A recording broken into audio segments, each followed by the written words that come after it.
Hey everybody, Foundations Session 7. We are coming down the backstretch here, and the topic for this week is community. And again, it's under the umbrella of God's design.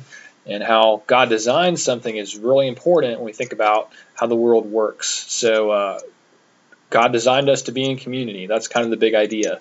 The first part of this session kind of gets at that a little bit, and it just I don't feel like I worded the questions for this part particularly well. So you're looking at Genesis 1 and the passage where it says it's not good for man to be alone. And so if you want to look at the key concept, that's really what you're getting at. I don't feel like I really worded the question super well, so feel free to take some liberty there and getting that point across. But the idea is that God designed us to be in a community, and that is not a defect.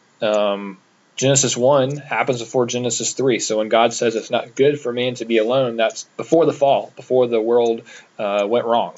And so that's important. So just as cars were designed to run on gas, we were designed to run on community, if you will. So that's the whole foundation for this whole discussion, that we need people around us to reach our potential and what God made us to be. So that's kind of the first main chunk there. The second part looks at Acts 2 and the community that existed in Acts 2, and just a super rich passage, what that early church looked like and how they had everything in common. They broke bread together, and there's just so much there to talk about.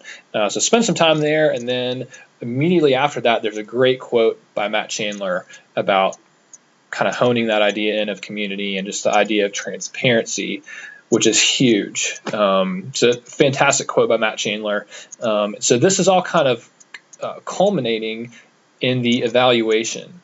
So we're going to talk about biblically, we need community. What does that community look like? And then the evaluation is really where we hold the mirror up and evaluate our own lives. Do we have this community? I'm not talking about people around us or coworkers or people that we watch the game with, but do we have people? Some of those questions in the evaluation really get at it. Do we have people where we can be totally transparent with? Do we have people in our life that will call us out and tell us hard things about the way we're living? Do we have mentors? Do we have prayer partners? I mean, these are the kinds of things that Scripture asks of us. And so I'm challenged by this. I'm looking at my own life and my own friendships, and I've got a ways to go. So just be honest with where you're at with your class, and encourage people to look at their own community and their own friendships, and what's God calling us to do?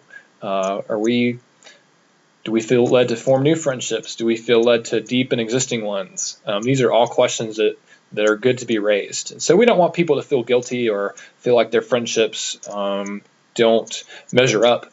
But we do want to challenge people, and we want to challenge ourselves to be the type of community that God designed us to be and that He calls us to be. So anyway, I'm really excited about this lesson. This is probably my favorite, or maybe second favorite in 201, and I hope your class goes well. Feel free to, like I always say, if you want to talk through some of these things or pitch an idea or just shoot the breeze, I'm always available. So keep that in mind, and I'll be praying for y'all, and we will see you Sunday.